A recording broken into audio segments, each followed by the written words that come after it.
दोस्तों, जब कई बार लोग जीवन में काम करना शुरू करते हैं तब उन्हें बहुत ही ज़्यादा दर्द और तकलीफ होती है। उन्हें बहुत ही ज़्यादा मेहनत करना पड़ता है और ये बात उनसे बर्दाश्त ही नहीं होती। उनका शरीर ही जवाब दे देती है और वो उस काम को छोड़कर किसी और तरकीब से सफल पाने की प्रयास करते रहते हैं। लेकिन याद रखिएगा, इस प्रकार से कोई भी व्यक्ति जीवन में सफल नहीं हो पाता और सफलता का मार्ग हमेशा मेहनत, दर्द और तकलीफ से होकर ही गुजरेगी और ये सब आपको सहना ही पड़ेगा और इसके लिए आपको तैयार रहना ही पड़ेगा। तो चलिए इस बात को एक कहानी के माध्यम से समझते हैं। एक बार एक मूर्तिकार ने अपने कार्यालय में 2 पत्थर लेके आया मूर्ति बनाने के लिए। मूर्तिकार ने मूर्ति बनाने के लिए अपने छेनी हथौड़ी उठाई और पहली पत्थर के ऊपर वार करने लगा। मूर्तिकार जैसे ही वार किया है, पत्थर में से आवाज आया, तू ये क्या कर रहा है? मूर्तिकार ने कहा, मैं भगवान का मूर्ति बना रहा हूँ। पत्थर ने कहा, ये सब बंद कर, तेरी ये छेनी हथौड़ी के मार से मुझे बहुत ही ज्यादा दर्द हो रही है,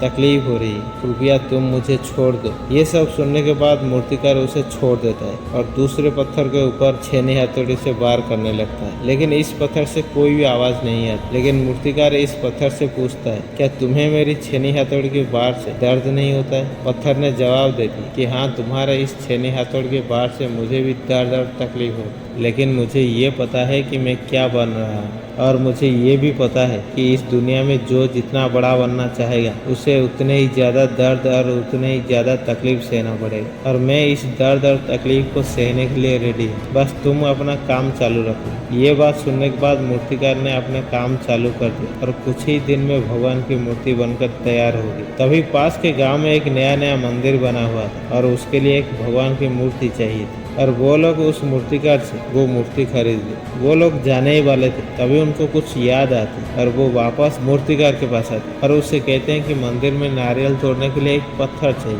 तभी मूर्तिकार का नजर उस पहले वाले पत्थर के ऊपर जाता है जिसने छेनी हथौड़ी मारने से मना किया और मूर्तिकार कहता है कि आप लोग इस पत्थर को ले जाइए, ये मेरा किसी काम का नहीं। वो लोग मूर्ति के साथ साथ उस पत्थर को भी ले आते, भगवान की मूर्ति को मंदिर में स्थापित कर देते और उस पत्थर को भगवान के ठीक नीचे रख देते।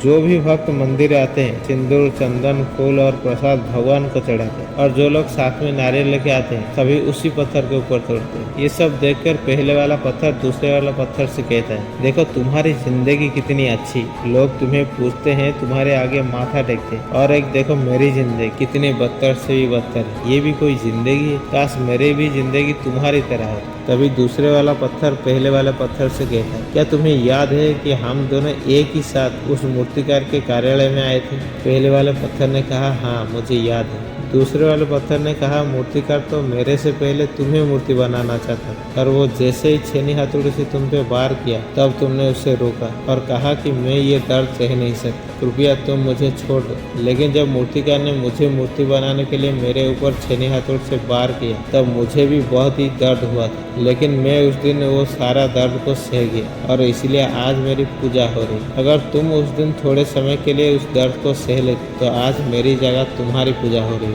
और आज तुम्हें इस तरह का दर्द को सहना नहीं पड़ता। दोस्तों, जिंदगी में कामयाब होना है तो आपको दर्द और तकलीफ के रास्ते से ही गुजरना पड़ेगा। अगर आज इस दर्द को सह लोगे तो जिंदगी भर तुम्हारा जय जयकार हो और आज अगर इस दर्द से भागोगे तो जिंदगी भर उसका परिणाम भुगतना पड़ेगा। दोस्तों, ऐसे और मोटिवेशनल वीडियो देखने के लिए हमारे चैनल को सब्सक्राइब करें। मिलते हैं अगली वीडियो पे, तब तक के लिए जय हिंद, जय भारत।